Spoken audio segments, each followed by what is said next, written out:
حضرت امیر محمد اکرم آوان مد ذلہ العالی دارالعرفان منارہ ضلع چکوال میں سالہ سال سے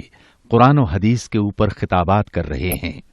اور سلسلہ نقشبندیہ اویسیہ کے مطابق لوگوں کو ذکر الہی کی تربیت دے رہے ہیں۔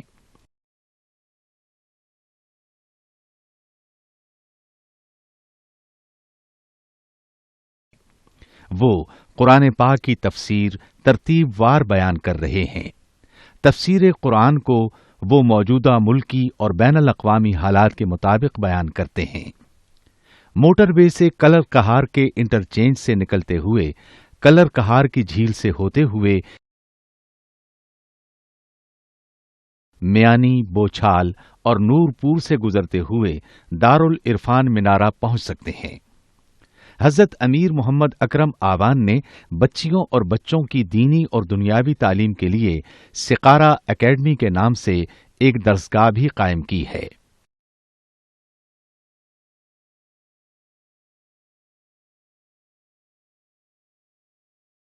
جس کا افتتاح ملک پاکستان کے صدر جنرل محمد ضیاء الحق نے اپنے دست مبارک سے کیا تھا۔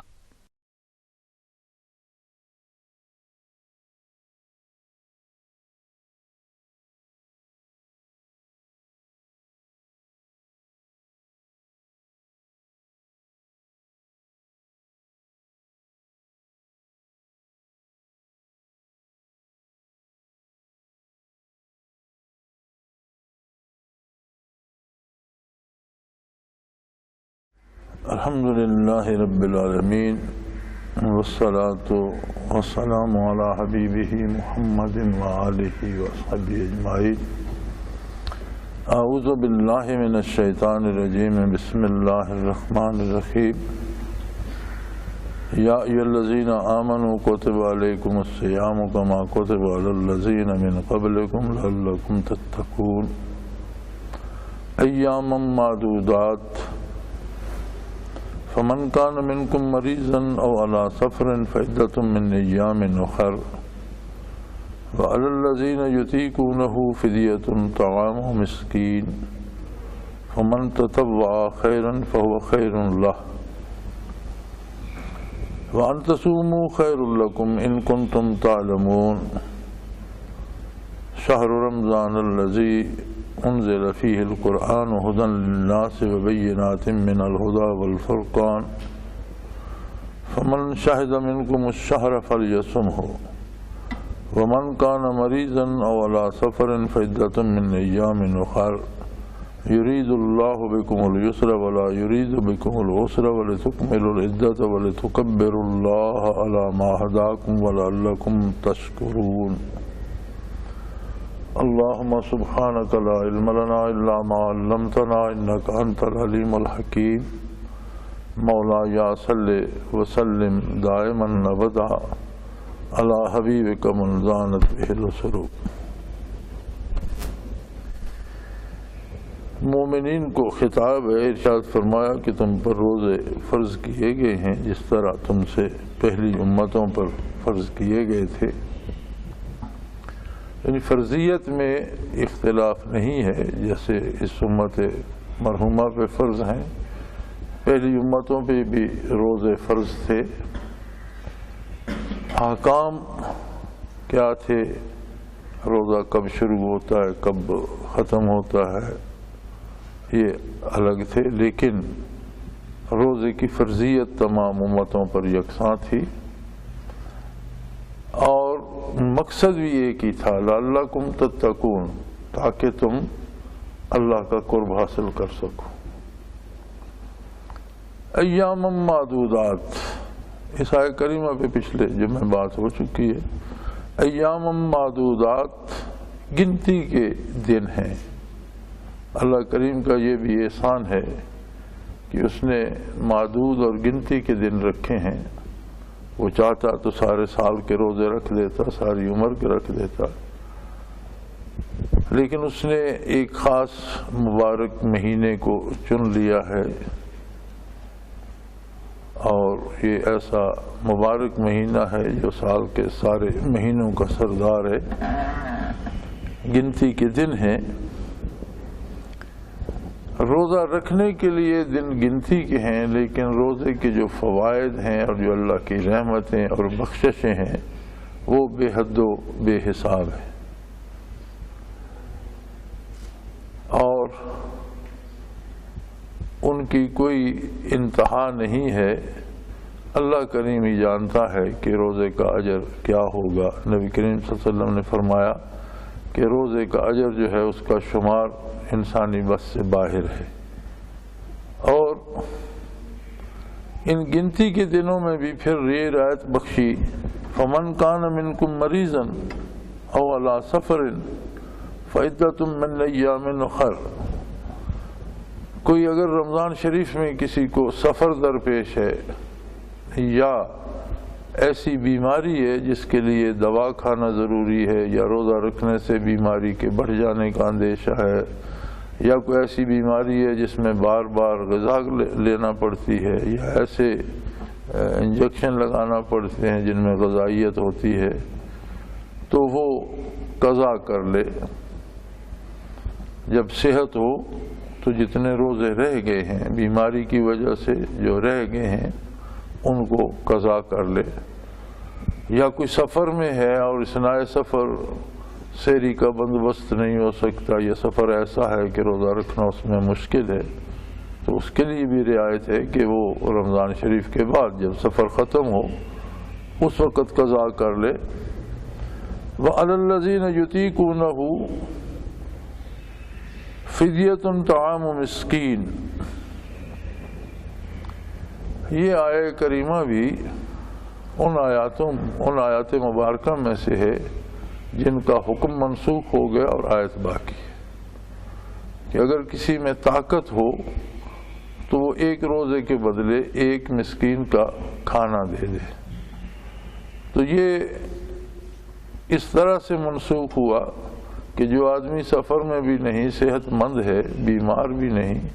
اس کے لیے اس کی گنجائش ختم کر دی گئی۔ لیکن ایسے لوگ جو عمر کے اس حصے میں ہیں کہ واپس صحت مند ہونے کی امید نہیں ہے،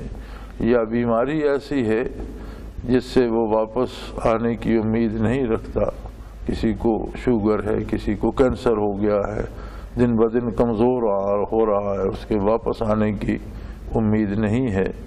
یا اور کوئی ایسی بیماری ہے جس میں، یا عمر کا ایسا حصہ ہے، وہ عمر کے اس حصے میں پہنچ گیا جس میں اب اس کا واپس صحت مند ہونا جو ہے وہ آسان نظر نہیں آتا، تو اس کے لیے یہ حکم آج بھی موجود ہے کہ وہ ایک روزے کے بدلے ایک مسکین کو کھانا کھلا دے۔ یہ بھی اس کی کرم نوازی اور اللہ کی طرف سے رعایت ہے کہ پھر اسے بھی رمضان شریف کا اتنا ہی اجر نصیب ہوگا، ویسی ہی کیفیات نصیب ہوں گی، وہی رحمتیں، وہی عنایات ہوں گی جیسا روزہ رکھنے والے پر ہیں۔ اور یہ جو مسکین کا کھانا ہے اس میں بھی یہ رعایت موجود ہے کہ مختلف لوگوں کے کھانے کا معیار مختلف ہوتا ہے۔ ایک آدمی عام روکھی سوکھی کھاتا ہے، دوسرا اس سے ذرا اچھی قسم کی رہائش ہے، اس کے پاس حالات اس کے اچھے ہیں، وہ زیادہ اچھا کھاتا ہے، تیسرا امیر ہے بہت، وہ بہت اچھا کھاتا ہے۔ تو ہر آدمی کا اپنا معیار ہے کھانے کا، جس طرح کا کھانا وہ خود کھاتا ہے اس معیار کا کھانا کسی مسکین کو کھلا دے، یا اس کے اندازے کی قیمت کسی مسکین کو ایک روزے کے بدلے ایک مسکین کو کھانا کھلا دے یا اس کی قیمت دے دے۔ لیکن فمن تطوع خیرا فهو خیر لہ، لیکن اگر کوئی اس سے زیادہ دینا چاہے،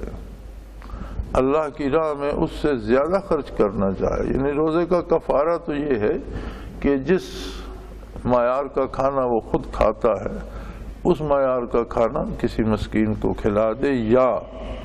اس کی قیمت ادا کر دے۔ لیکن اگر وہ اپنی طرف سے چاہے کہ وہ زیادہ دینا چاہتا ہے تو بھلائی میں جو بھی زیادتی کرتا ہے اسے زیادہ اجر ملتا ہے، جو شخص خوشی سے زیادہ خیرات کرنا چاہے یا زیادہ دینا چاہے فہو خیر اللہ، تو وہ اس کے لیے بہت بہتر ہے،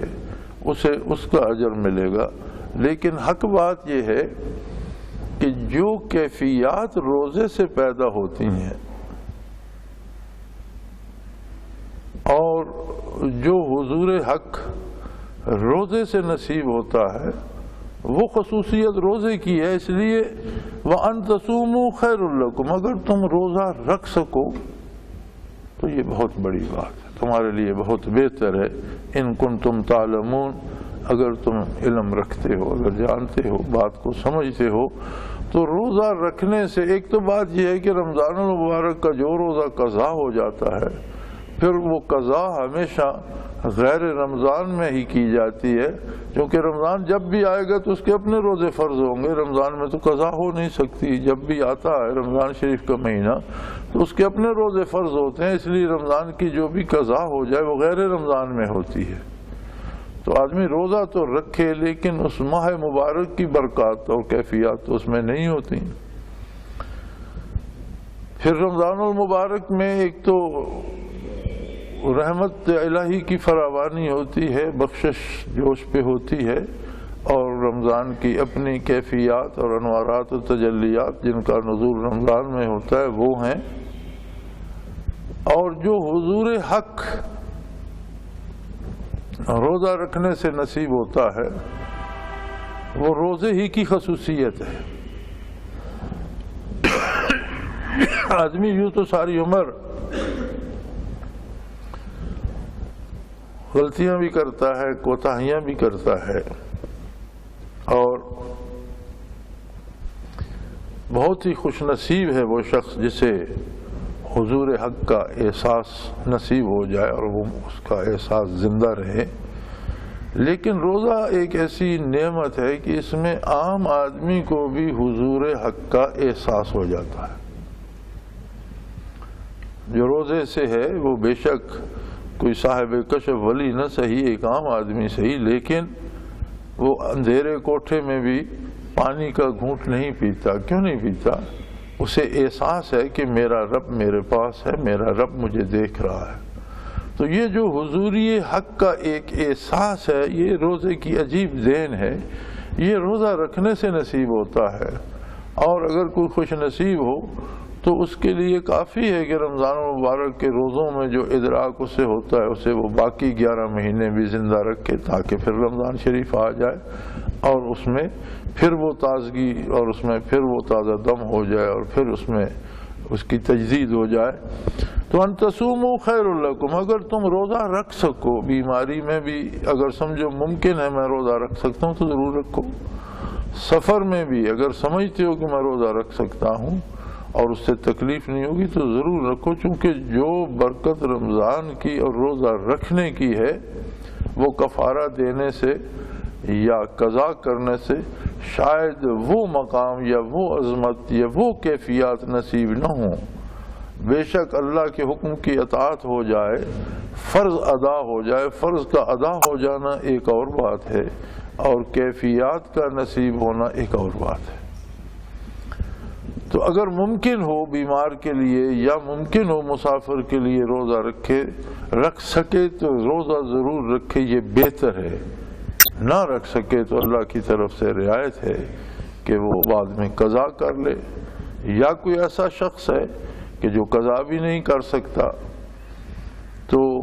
اللہ کریم کی بخشش ہے، رعایتیں ہیں۔ ایک صحابی سے روزہ ٹوٹ گیا،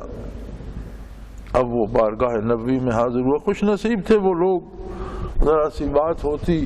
بارگاہ رسالت پناہی میں حاضر ہو جاتے، اور ایک احساس تھا۔ اصل جو چیز دین ہے اللہ کی اور اللہ کے رسول کی وہ احساس حضوری ہے کہ میرا رب، میرا خالق، میرا مالک، میرا پروردگار، میرا معبود ہر لمحہ میرے پاس ہے۔ اس نے بارگاہ رسالت پناہی میں حاضر ہو کر عرض کی، یا رسول اللہ میں نے تو روزہ توڑ دیا، اب میں کیا کر سکتا ہوں؟ آپ صلی اللہ علیہ وسلم نے فرمایا کہ اگر جان بوجھ کر توڑا ہے تو بھائی اس کے بدلے تو 60 رکھنے ہوں گے. تو وہ چلا اٹھا, اس نے کہا یا رسول اللہ میں ایسا کمزور آدمی جو رمضان کا روزہ توڑ بیٹھوں, غیر رمضان کے 60 میں کیسے رکھوں گا؟ مجھ میں اتنی ہمت کہاں. مجھ میں اتنی ہمت ہوتی تو میں رمضان کا روزہ نہ توڑتا. اگر مجھ سے رمضان کا روزہ ٹوٹ گیا تو یہ میری کمزوری ہے, تو اس کے بدلے میں 60 کیسے رکھوں گا؟ آپ صلی اللہ علیہ وسلم نے فرمایا کہ بھی 60 مساکین کو کھانا کھلا دو. یا رسول اللہ اپنے بچوں کے لیے تو ہے کچھ نہیں, تو کبھی مزدوری لگ گئی تو کھانا نصیب ہو گیا, اور کسی دن مزدوری نہ ملی تو رات فاقے میں گزر گئی, تو میں 60 مساکین کو کیسے کھلا سکتا ہوں؟ آپ صلی اللہ علیہ وسلم نے فرمایا اچھا بیٹھو, بیٹھ جاؤ, یہیں بیٹھو. تھوڑی دیر ہوئی تو کوئی شخص کھجوروں کا ٹوکرا حضور اکرم صلی اللہ علیہ وسلم کی خدمت میں لے آیا اور اس نے پیش کیا. آپ نے قبول فرمایا, اور اس شخص کو جس سے روزہ ٹوٹا تھا اسے فرمایا کہ یہ کھجوریں لے جاؤ اور یہ مساکین میں بانٹ دو, تمہارا کفارہ ہو جائے گا. جب کھجوروں کا ٹوکرا اٹھا چکا تو پھر عرض کرنے کا یا رسول اللہ مجھے تو شہر بھر میں سوائے اپنے گھر والوں کے اور اپنے بیوی بچوں کے ان سے بڑا کوئی مسکین نظر نہیں آتا. اس شہر میں تو سب سے مسکین میرے بیوی بچے ہیں, میں ہوں. آپ نے فرمایا اچھا گھر لے جاؤ, بچوں کو کھلا دو, تمہارا کفارہ ہو جائے. تو یہ اللہ کریم کی عنایت ہے, بخشش ہے کہ اس نے رعایت فرما دی کہ بیمار ہو روزہ نہ رکھو, قضا کر لو. سفر میں ہو نہ رکھو, قضا کر لو, رمضان شریف کے بعد قضا کر لینا. یا کوئی ایسا بیمار جس کے صحت مند ہونے کی امید نہیں, یا ایسا بوڑھا جسے پیر فرتوت کہتے ہیں جس کے واپس آنے کی امید نہیں, تو وہ ایک مسکین کو فدیہ دے دے, کھانا کھلا دے یا اس کے بدلے رقم دے دے. لیکن یہ تو سب رعایتیں ہیں اس کی, لیکن جو مزہ روزہ رکھنے میں ہے اور جو کیفیات روزہ رکھ کر نصیب ہوتی ہیں اور جو حضور حق روزہ رکھنے سے نصیب ہوتا ہے وہ ان سے نصیب نہیں ہو سکتا, چونکہ یہ تو فرضیت کی ادائیگی ہو گئی, اطاعت ہو گئی. الحمدللہ اللہ کریم نے معاف فرما دیا, لیکن اصل مقصد تو ان کیفیات کا حصول ہے. حضور حق کی وہ کیفیت کہ جو روزہ دار کو نصیب ہوتی ہے, جس کا دھیان وہ سارا دن رکھتا ہے, ساری رات رکھتا ہے, رات کو چین سے سو نہیں پاتا کہ مجھے سحری کرنی ہے کہیں دیر نہ ہو جائے, سارا دن ایسے گزارتا ہے جیسے اللہ کریم اس کے ساتھ ہیں. انتہائی پیاس میں بھی, گرمیوں کے روزوں میں بھی لوگ مزدوری کرتے بھی دیکھے ہم نے, اور اس کے باوجود وہ روزہ رکھتے تھے استقامت کے ساتھ اور نہیں توڑتے تھے. تو کیوں رکھتے تھے؟ ایک حضور حق ایک نصیب ہوتا تھا, ایک کیفیت ہوتی تھی کہ میرا اللہ میرے ساتھ ہے اور میں کیسے اس کی نافرمانی کر سکتا ہوں. تو فرمایا ان تصوموا خیر لکم, اگر ممکن ہو تو روزہ ضرور رکھو, بہتر یہ ہے اگر تم جانتے ہو. جہاں تک رمضان المبارک کی برکات کی بات ہے تو فرمایا شہر رمضان الذی انزل فیہ القرآن, رمضان المبارک تو وہ مبارک مہینہ ہے جس میں اللہ کا کلام نازل ہوا. اللہ نے بندوں کو مخاطب فرمایا, بندوں سے کلام فرمایا, اور کلام جو ہوتا ہے وہ متکلم کا, کلام کرنے والے کا پرتو جمال لیے ہوئے ہوتا ہے. آدمی بھی اگر آدمی سے بات کرتا ہے تو بات کرنے والے کی حالت یا کیفیت اس پر اپنا اثر چھوڑتی ہے. اس لیے فرمایا گیا کہ اگر کوئی آدمی ایسا ہو, مضبوط ہو, اور جسے بدکاروں یا گناہگاروں کی صحبت میں جا کر یہ اندیشہ نہ ہو کہ ان کی باتیں اس پہ غالب آ جائیں گی اور یہ بھی ان جیسا ہو جائے گا, اگر یہ خطرہ ہو تو وہ تبلیغ کے لیے بھی نہ جائے, ان سے اعتراض کرے, ان سے دور رہے. ہاں کوئی ایسا شخص جسے یہ خطرہ نہ ہو کہ ان کی باتیں مجھ پہ غالب آ جائیں گی، بلکہ جسے یہ امید ہو کہ میری بات ان پر اثر کرے گی، اس پر تبلیغ فرض ہے، وہ ضرور جائے، وہ ضرور تبلیغ کرے، وہ ضرور دین کی بات کرے، وہ ضرور ہر طرح کے لوگوں سے ملے اور ان سے بات کرے اور انہیں سمجھانے کی کوشش کرے۔ تو جب دو آدمی بھی آپس میں بات کرتے ہیں تو جو کمزور ہوتا ہے مزاجن یا طبعاً، وہ دوسرے کی بات کا اثر لے لیتا ہے۔ آپ کسی ایک آدمی کو جواریوں کے ساتھ چھوڑ دیں، کچھ عرصہ رہے، وہ بھی جواری بن جائے گا، ان کی باتیں، ان کی حرکات اس پہ اثر کر جائے گا۔ اسی طرح کسی کو نیک کی مجلس میں چھوڑ دیں تو کچھ عرصہ بعد رفتہ رفتہ وہ نیکی کی طرف مائل ہوتا چلا جائے گا۔ یہ حال تو بندے کی بات کا ہے، ایک آدمی کی بات کا ہے، اور جب اللہ کریم کلام فرمائے جل شانہ تو اس کی عظمت کی کیا بات ہے۔ وہاں تو جس نے وہ کلام سننا ہے اس نے تو ضرور مغلوب ہونا اور اسی رنگ میں رنگے جانا۔ اسی لیے کفار کے بارے ارشاد باری تعالی ہے کہ یہ گنگے بہرے ہیں، یہ سنتے سمجھتے ہی نہیں۔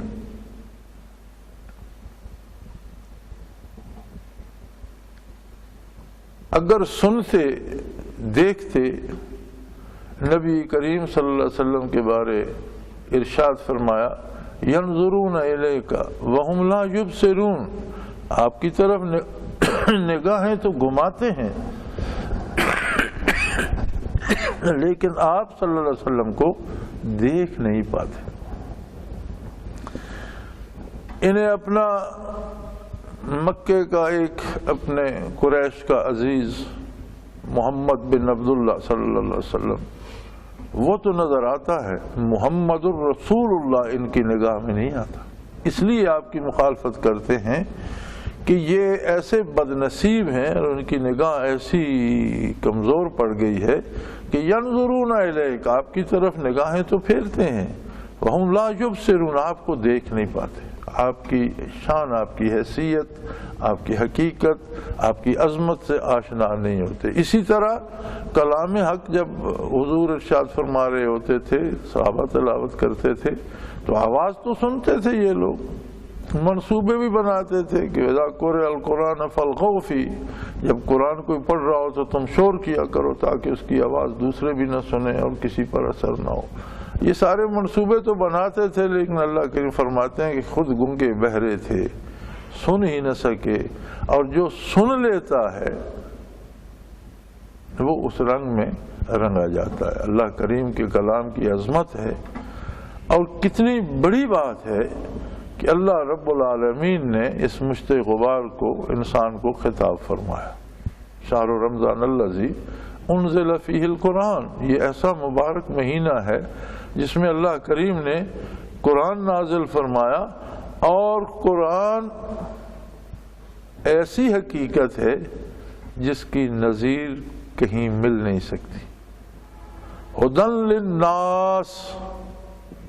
قرآن کی خصوصیت یہ ہے کہ اولاد آدم جہاں بھی ہے، جتنی بھی ہے اور جس حال میں بھی ہے، اس سب کے لیے اس نے ہدایت واضح کر دی۔ انسان مدنی الطبع ہے، مل جل کر رہنے والا ہے، ایک دوسرے پہ اس کا انحصار ہے، ایک دوسرے کا محتاج ہے۔ اس مل جل کر رہنے سے مختلف قبیلے، اقوام، پھر ممالک، حکومتیں، ریاستیں، علاقے وجود میں آئے، مختلف آب و ہوا، مختلف رنگ، مختلف قد کاٹ، مختلف زبانیں۔ اہل زبان کا ایک اصول ہے کہ اب پنجاب میں سارے میں پنجابی بولی جاتی ہے، لیکن اصول یہ ہے کہ پنجابی کا تلفظ بھی ہر 3 میل بعد بدل جائے گا، اور آپ تجربہ کر کے دیکھ لیں، کسی ایک جگہ بھی کسی ایک تلفظ کا 3 میل سے زیادہ اثر نہیں ہوتا۔ 3 میل کے حلقے سے باہر نکلے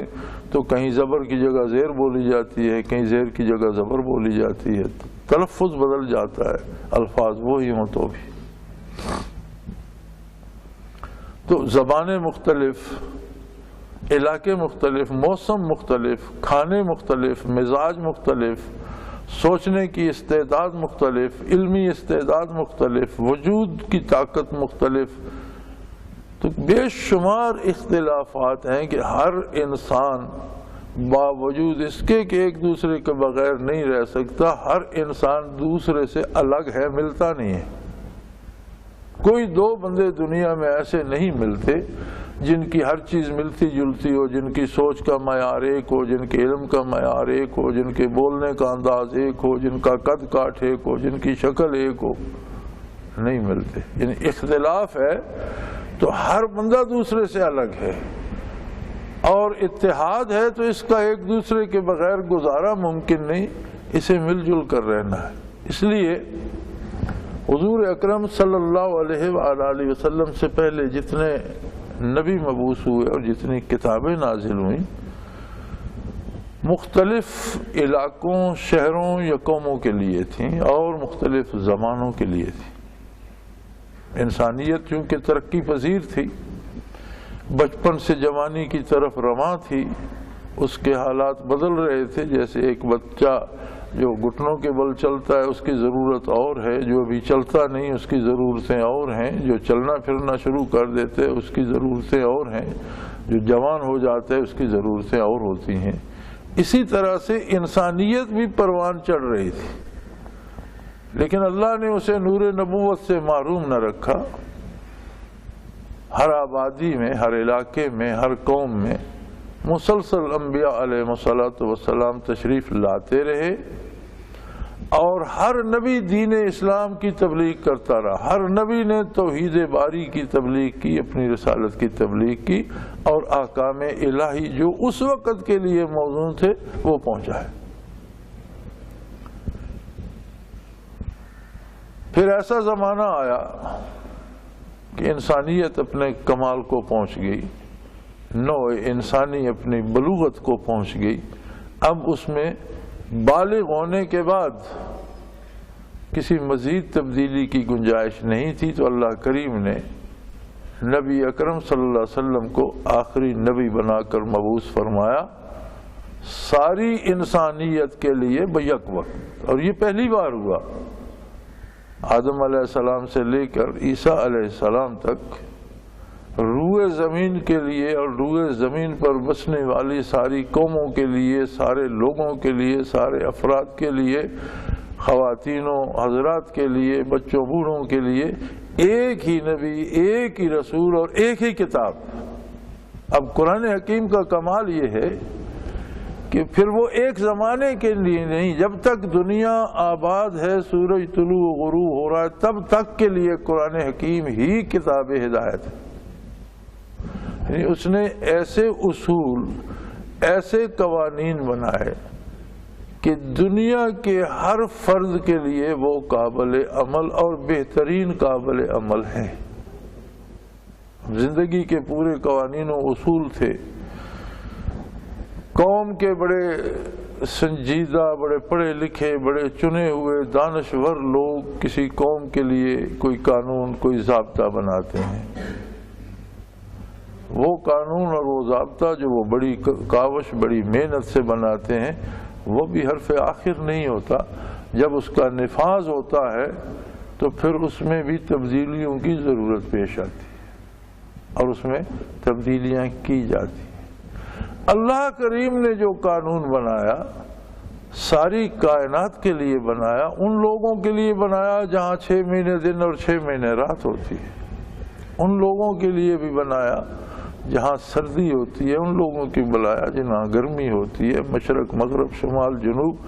تمام لوگوں کے لیے ان کی زبانیں مختلف ہیں، ان کے مزاج مختلف ہیں، علمی استعداد مختلف ہے، غذائیں مختلف ہیں، دن رات مختلف ہیں۔ ایک جگہ دن ہے، دوسری جگہ رات ہے، وہاں دن ہوتا ہے تو ادھر رات ہوتی ہے، موسم مختلف ہے۔ اس کے باوجود ایسا جامع، ایسا معتدل قانون دیا کہ ہر حال میں ہر جگہ بسنے والے انسان کے لیے وہ قابل عمل ہی نہیں بلکہ بہترین زندگی گزارنے کا طریقہ ہے۔ آسان ترین طرز حیات ہے،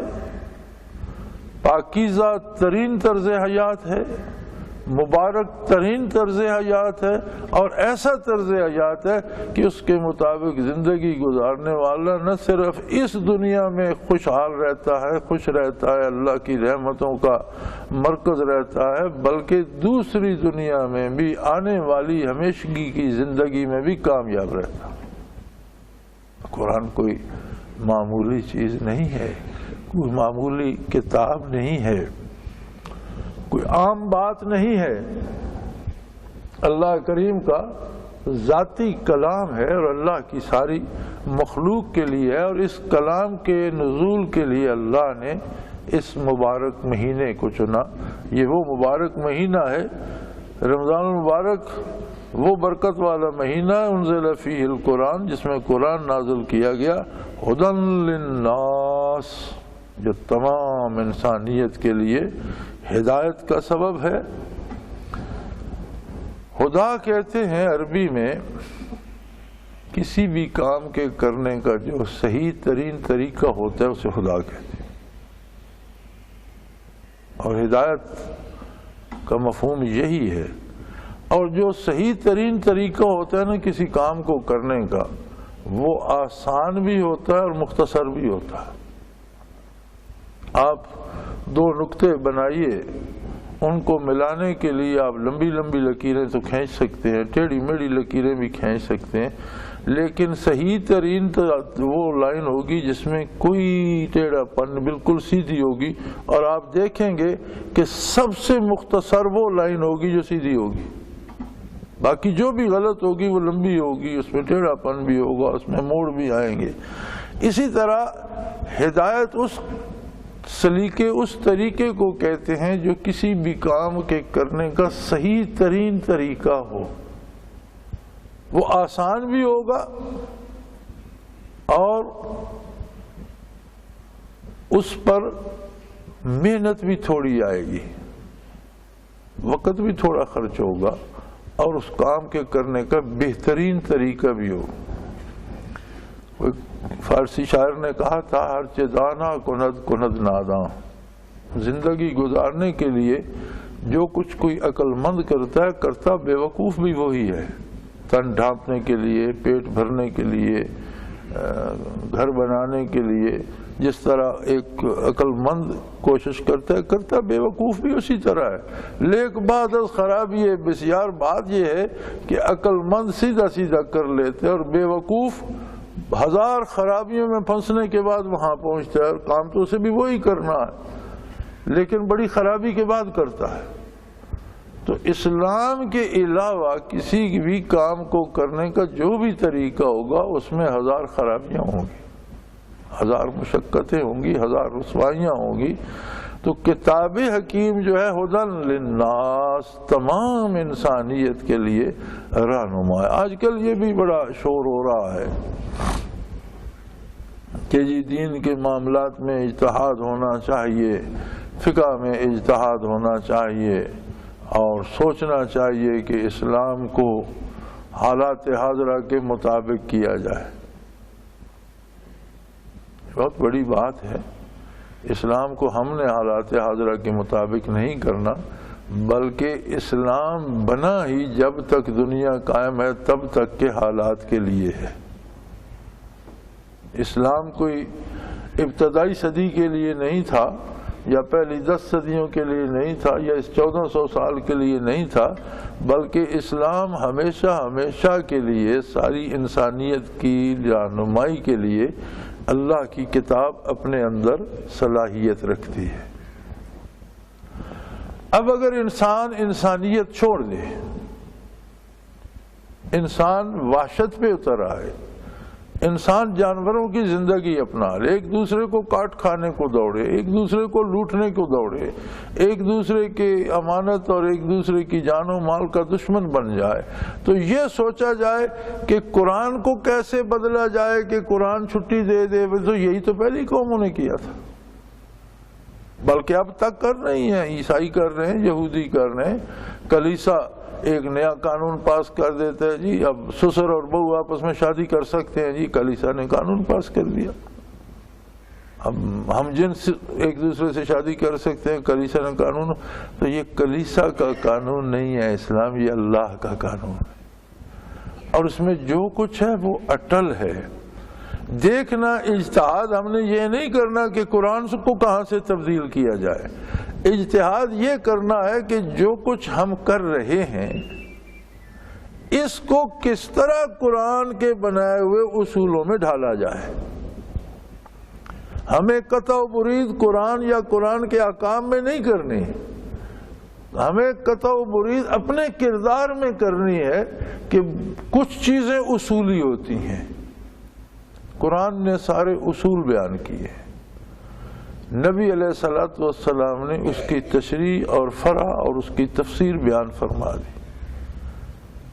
پھر آپ صلی اللہ علیہ وسلم کا ساری عمر کا عمل قرآن کی تفسیر ہے، صحابہ کرام کا عمل حضور کے سامنے قرآن کی تفسیر ہے۔ ہمیں دیکھنا یہ ہے کہ آج کے اس بگڑے ہوئے معاشرے کو کن حدود میں لایا جائے، کن حدود و قیود کا پابند کیا جائے کہ وہ قرآن کے مطابق ڈھل جائے۔ اس کے آگے جو اجتہاد ہیں، اجتہاد ہوتا کیا ہے؟ اجتہاد یہ ہوتا ہے کہ ایک چیز قرآن میں ایک حکم موجود ہے، اس پر کوئی اجتہاد نہیں، بات ختم ہو گئی۔ قرآن میں حکم موجود ہے اور سوائے ماننے کے کوئی چارہ نہیں، اس پہ کوئی اجتہاد نہیں ہوگا۔ ایک حکم حدیث شریف سے ثابت ہوتا ہے، نبی کریم صلی اللہ علیہ وسلم نے ایک حکم دے دیا، بات ختم ہو گیا، اب اس پہ کوئی اجتہاد نہیں، کسی اجتہاد کی کوئی گنجائش نہیں ہے، تعمیل ارشاد کے علاوہ کوئی چارہ نہیں۔ ایک ایسی بات سامنے آ جاتی ہے جس کا حل، جس کے بارے اس کا فیصلہ ہم کتاب مجید سے تلاش نہیں کر سکتے، پھر ہمیں حدیث شریف سے تلاشنا ہوگا۔ ہم حدیث شریف میں بھی تلاش نہیں کر سکے تو پھر ہمیں متقدمین کے کردار میں تلاشنا ہوگا، صحابہ کرام کے، تابعین، تبع تابعین کے کردار میں اور ان کے فیصلوں میں اس کا حل تلاش کرنا ہوگا۔ وہاں بھی نہیں ملتا تو پھر وہ شخص اجتہاد کا اہل ہے جس کی نظر قرآن کریم اور اس کی تفسیر اور اس کے شان نزول اور اس کے معنی و مفاہیم پر گہری ہے، جس کی نظر پوری حدیث پر ہے، جس کی نظر سلف صالحین کے سارے حالات پر ہے، پھر اس چیز کو لے کر وہ شخص کہیں سے تطابق تلاش کرے گا، مطابقت تلاش کرے گا کہ اس قسم کے واقعہ کا کوئی مثال ایسی قرآن میں، حدیث میں یا متقدمین میں ملتی ہو کہ اس کے مطابق اسے حل کیا جائے، تو اس کے مطابق اسے حل کرے گا تو یہ اجتہاد کہلائے گا۔ اجتہاد کرنا ان لوگوں کا کام ہے۔ ہاں، آپ ان صاحب علم علماء کی ایک مجلس بنا دیں۔ اگر امام اعظم ابو حنیفہ رحمۃ اللہ تعالیٰ احتجاج فرماتے تھے اور امت کے ایک بہت بڑے طبقے کے امام ہیں، تو وہ بھی اپنی مرضی سے نہیں کرتے تھے، انہوں نے بھی 40 علماء کی ایک کونسل بنائی ہوئی تھی، مسئلہ ان کے پیش ہوتا تھا، اس پہ بحث ہوتی تھی، اس کی تفصیل کتابوں میں ملتی ہے، پھر جو ایک متفقہ رائے ہوتی تھی اس کو امام صاحب اپنے اس میں ترازو میں تولتے تھے اپنے علم کے مطابق، پھر جا کر فیصلہ ہوتا تھا کہ اس کام کا یہ فیصلہ کیا جائے۔ اب یہ نہیں کہ ہم اگر گریجویٹ بھی اسمبلی بنا دیتے ہیں تو گریجویٹ کے پاس دینی علم کتنا ہوتا ہے۔ اجتہاد کے لیے قرآن کریم پر پوری نظر، حدیث شریف پر پوری نظر، متقدمین کی سیرت و کردار پہ پوری نظر، فقہ پہ پوری نظر ہو، اس کے بعد وہ بندہ اس کا اہل ہے کہ قرآن اور حدیث کے احکام کی حدود کے اندر اس کا کوئی حل تلاش کرے، اسے اجتہاد کہتے ہیں۔ اب یہ اجتہاد نہیں ہے کہ جو ہم کرتے ہیں اسے جائز بنانے کے لیے ہم کہہ دیں جی فلاں آیت کا جو ہے اس کی یہ تعویل کر دو، فلاں حدیث جو تھی وہ اس وقت تو کارگر تھی، اب کیا زمانہ بدل گیا؟ زمانہ کوئی نہیں بدلا، نہ انسان بدلا ہے نہ زمانہ بدلا۔ کیا اس زمانے میں انسان روٹی کھاتے تھے اور آج لکڑیاں کھاتے ہیں؟ کیا اس زمانے میں انسان ضرورت کے لیے سفر کرتے تھے اور اب واحیات پھر رہے ہیں؟ کچھ بھی نہیں بدلا، آج بھی وہی انسان ہے، وہی ان کی غذا ہے، وہی ان کی دوائیں ہیں، وہی ان کی ضرورتیں ہیں۔ ہاں وسائل جو ہیں وہ بدل گئے۔ اس زمانے میں وسائل کچھ اور تھے، سواری کے وسائل اور تھے، لکھنے پڑھنے کے وسائل اور تھے، کھانے پینے کے روزی کے وسائل اور تھے۔ آج روزی کمانے کے طریقے بدل گئے ہیں، آج سفر کرنے کے طریقے بدل گئے ہیں، آج وسائل بدلے ہیں، نہ انسان بدلا ہے نہ انسان کی ضرورتیں بدلی ہیں۔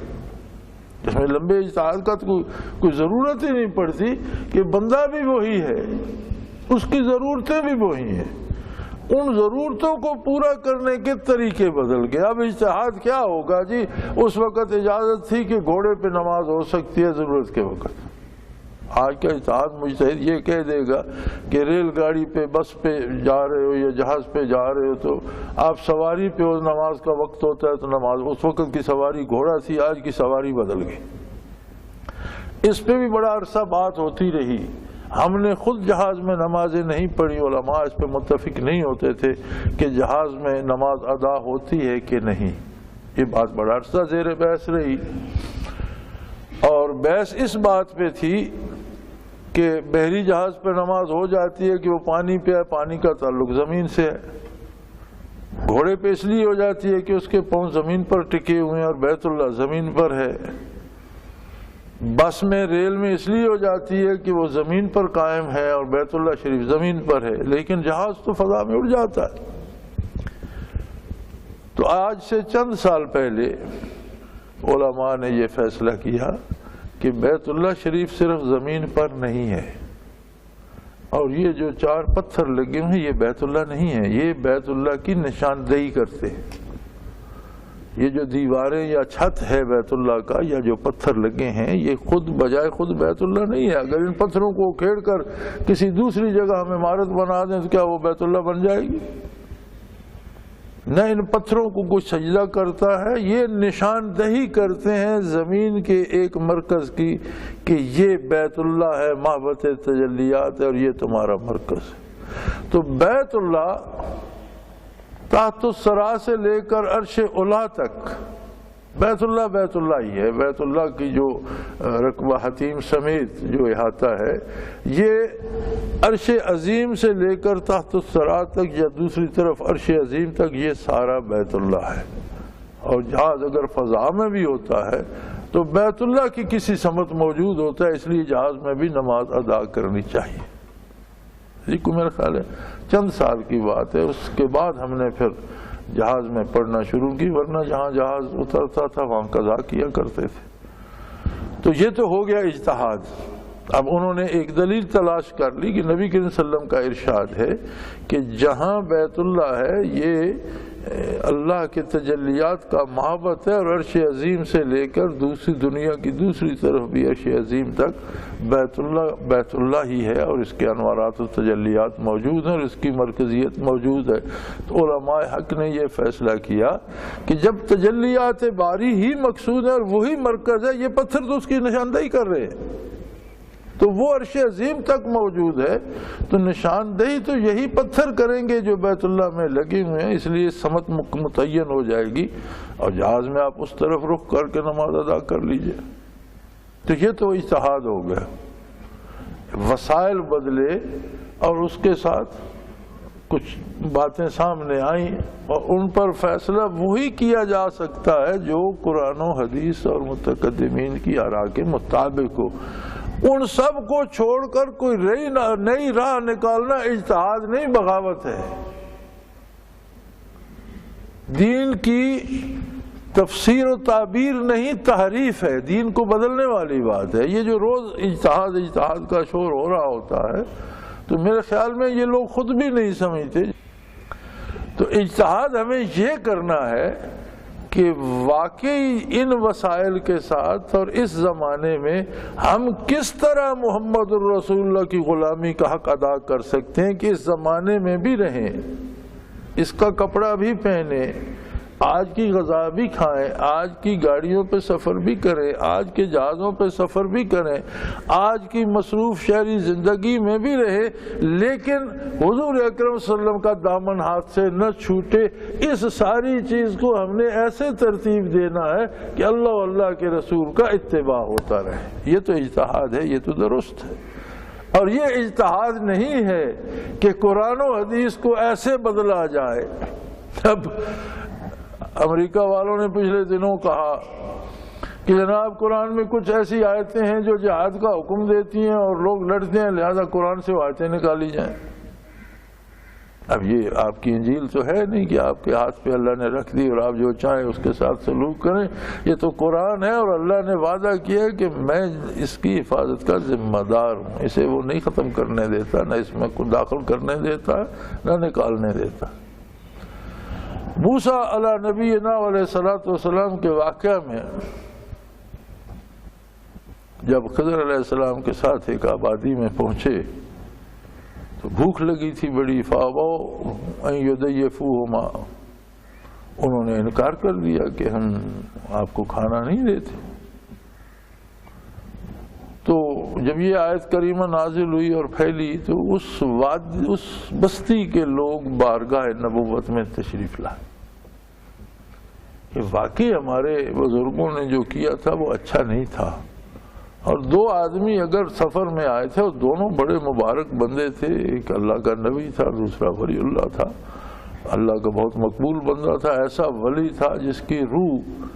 بعد از وفات فرشتوں کی طرح تعمیل ارشاد میں لگی ہوئی ہے، جسے اللہ نے ملائکہ میں شامل کر دیا ہے، اور اللہ کی جو تکوینی امور ہیں ان کی تکمیل میں لگی ہوئی ہے۔ تو دونوں بڑے نورانی چہرے تھے، اور دو بندوں کے ایک پورے آبادی کو یا ایک شہر کو دو بندوں کو کھانا دینے میں کیا مشکل ہے؟ تو انہوں نے اچھا نہیں کیا تھا، یہ تو ہم مانتے ہیں، لیکن اب قیامت تک کے لیے قرآن کریم میں یہی رہے گا فَأَبَوْا أَن يُضَيِّفُوهُمَا، انہوں نے ان کو کھانا دینے سے انکار کر دیا۔ جو بھی پڑھے گا اس کے دل میں ہماری توہین ہوگی، وہ ہمیں دل سے اچھا نہیں سمجھے گا کہ کیسے عجیب لوگ تھے کہ دو بندوں کو ایک پورے شہر نے کھانا دینے سے انکار کر دیا۔ تو حضور ہمارے حال پہ رحم فرمائے، ہم توبہ بھی کرتے ہیں، جتنا حضور حکم دیتے ہیں سب آبادی والے مل کر خیرات بھی کرتے ہیں، اللہ سے معافی بھی مانگتے ہیں، اللہ کے راہ پہ خرچ بھی کرتے ہیں۔ تو ایک نقطہ ہے اباؤ اس سے بنتا ہے، اگر ایک نقطہ اور بڑھ جائے تو بے سے تے بن جائے گی، تو آیت ہو جائے گی فَأَتَوْا أَن يُضَيِّفُوهُمَا، تو اس کا معنی ہوگا کہ وہ تیار ہو گئے کہ ہم آپ کو کھانا دیتے ہیں۔ تو ہماری یہ ساری عمر کی بدنامی ایک نقطے سے دھل جائے گی۔ نبی کریم صلی اللہ علیہ وسلم نے فرمایا کہ مجھے اس اللہ کی قسم جس کے قبضہ قدرت میں میری جان ہے، قرآن کا ایک نقطہ نہ میں بڑھا سکتا ہوں نہ گھٹا سکتا۔ یہ اللہ کا کلام ہے اور جیسا نازل ہوا ہے ویسا ہی رہے گا۔ آج کون مجتہد ہے جو اجتہاد کر کے قرآن کو تبدیل کرنا چاہتا؟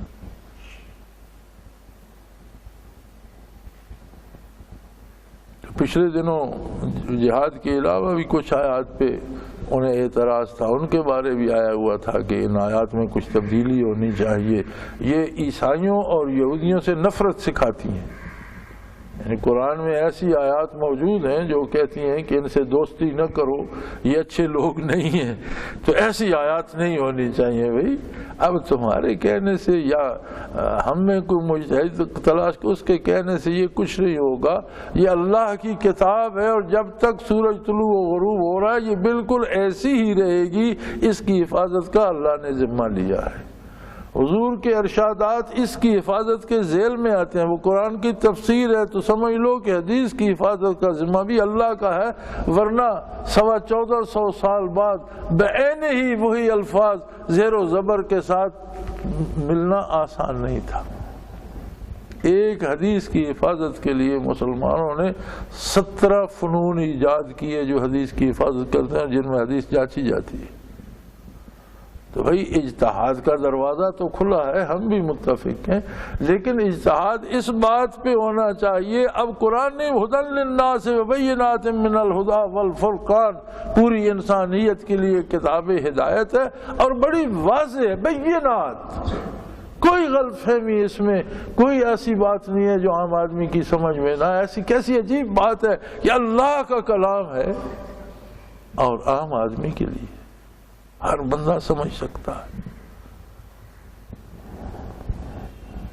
لَقَدْ يَسَّرْنَا الْقُرْآنَ لِلذِّكْرِ فَهَلْ مِن مُدَّكِّرٍ، ہم نے سمجھنے کے لیے قرآن کو آسان ترین کر دیا ہے، جو بھی سمجھنا چاہے، کوئی سمجھنا چاہتا، کوئی نہ چاہے وہ اور بات ہے، جو سمجھنا چاہے اس کے لیے آسان ہے، اور جو قرآن میں ہے وہ اللہ کا کلام ہے اور حرف آخر ہے، انسان کا نہیں ہے کہ اسے کل کا پتہ نہ ہو، آج کی اس نے بات کر دی، کل پتہ نہیں کیا ہونے والا ہے، جو کچھ قیامت تک ہونے والا ہے وہ اللہ کریم کے سامنے حاضر و موجود ہے، اور سب کو دیکھ کر، جس طرح موجودہ زمانے میں کہیں دن ہے کہیں رات ہے، یہاں سردیاں آ رہی ہیں، جنوب میں گرمیاں آ رہی ہیں، کھانے مختلف ہیں، زبانیں مختلف ہیں، رنگ مختلف ہیں، سوچیں مختلف ہیں، زبانیں مختلف ہیں، لباس مختلف ہیں، لیکن قرآن ایک ہے، اس کا حکم ایک ہے اور سب کے لیے قابل عمل ہے۔ اسی طرح نزول سے لے کر قیامت تک کے سارے زمانے بھی رب جلیل کے اپنے بنائے اور اس کے سامنے تھے،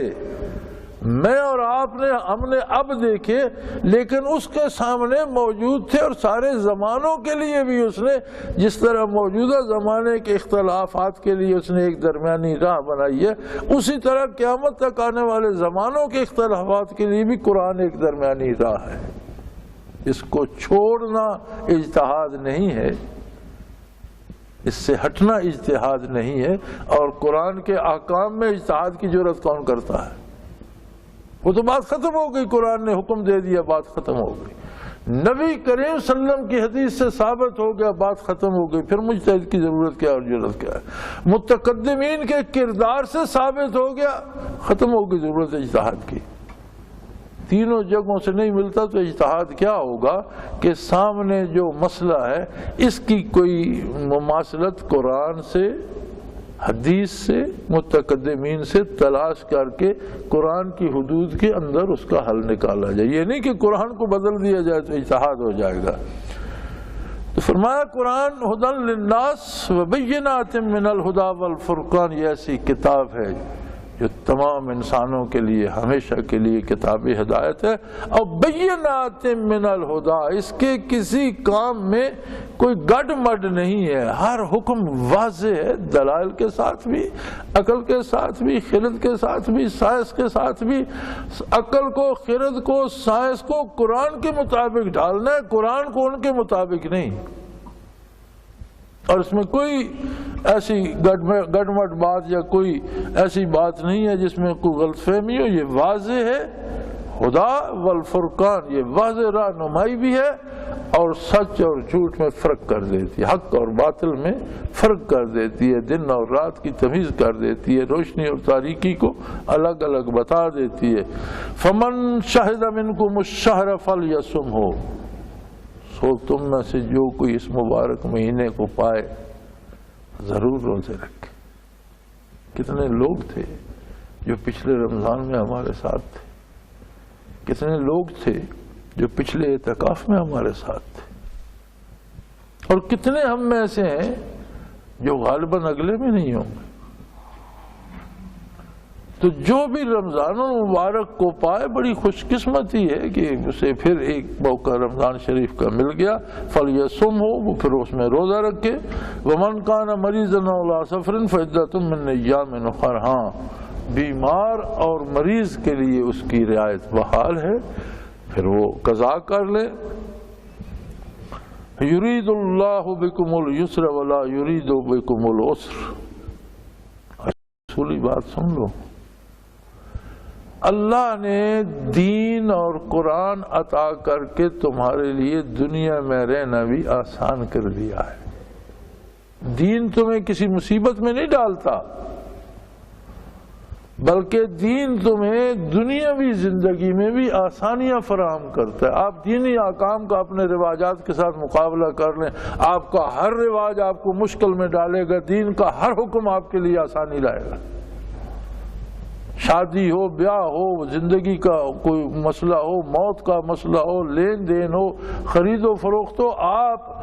دنیا کے رواجات، اقوام عالم کے رواجات، خود آپ ہم نے مسلمانوں نے جو رواجات اور رسوم اختیار کر رکھی ہیں ان کا موازنہ دینی حکم سے کرو، دین میں آسانی بھی ہوگی، سہل بھی ہوگا اور باعزت بھی ہوگا، اور اس رواج میں اخراجات بھی ہوں گے، مصیبتیں بھی ہوں گی اور بے عزتی بھی ہوگی۔ سو فرمایا یرید اللہ بکم اليسر، اللہ نے تمہارے لیے آسانیاں پیدا فرمائی ہیں دین عطا کر کے، ولا یرید بکم العسر، اللہ تمہیں مشکلات میں نہیں ڈالنا چاہتا۔ دین کو مصیبت مت سمجھو، دین تکلیف نہیں ہے، بلکہ یہ تمہارے لیے بہترین آرام دہ اور باعزت زندگی کا راستہ ہے۔ وَلِتُكْمِلُوا الْعِدَّةَ، اور جب توفیق ہو اور گنتی رمضان کی پوری کر لو اور روزے رکھنے کی سعادت نصیب ہو جائے، وَلِتُكَبِّرُوا اللَّهَ، اللہ کی بڑائی بیان کرو، عَلَىٰ مَا هَدَاكُمْ وَلَعَلَّكُمْ تَشْكُرُونَ، اس بات پہ اللہ کی بڑائی بیان کرو کہ اس نے تمہیں ہدایت نصیب فرمائی، محمد الرسول اللہ جیسا رہنما نصیب فرمایا، قرآن جیسی بے مثال کتاب عطا فرمائی، اور تمہیں توفیق عطا فرمائی قرآن کو ماننے کی، حضور کا اتباع کرنے کی۔ یہ ساری نعمتیں اللہ کی طرف سے، لہذا وَلِتُكَبِّرُوا اللَّهَ، اللہ کی بڑائی بیان کرو، اچھے کپڑے پہنو، قیمتی نہیں ملتے تو سستے ہوں، صاف تو کر لو، دھو لو، اچھے کر لو، میسر ہو تو خوشبو لگا لو، غسل کرو، اور ایک میدان میں جمع ہو کر سارے مل کر اللہ کی بڑائی بیان کرو۔ زائد تکبیریں کہی جاتی ہیں عید کی نماز میں، دونوں رکعت میں 3 تکبیریں، وَلِتُكَبِّرُوا اللَّهَ کی تعمیل ارشاد میں کہ اللہ کی بڑائی بیان کرو کہ اس نے تمہیں ہدایت سے سرفراز فرمایا، اس نے تمہیں رمضان المبارک کی نعمت عطا فرمائی، اعتکاف کی سعادت بخشی، اور وہ کریم ہے، اس نے تمہیں ہدایت نصیب فرمائی، اس کی بڑائی بیان کرو تاکہ تمہارا شمار شکر گزاروں میں ہو، تم اللہ کے شکر کرنے والے شمار کیے جاؤ۔ آخر دعوانا ان الحمدللہ رب العالمین۔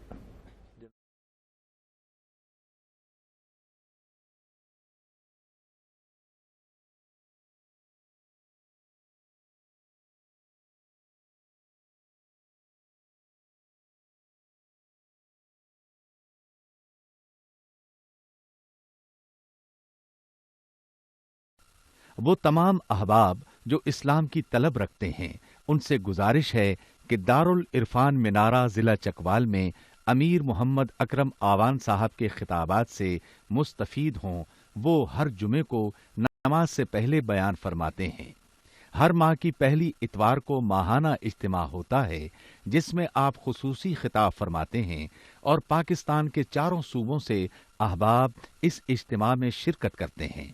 اس کے علاوہ یہاں سال میں 2 مرکزی اجتماعات بھی ہوتے ہیں، ایک رمضان المبارک میں اعتکاف کا اجتماع اور دوسرا جولائی اور اگست میں 40 دن کا اجتماع ہوتا ہے جس میں روحانی تربیت کی جاتی ہے۔ اپنا خون سیماب دے کر اتنا ہم کر جائیں گے، نام آقا کا چمن میں پھر رقم کر جائیں گے۔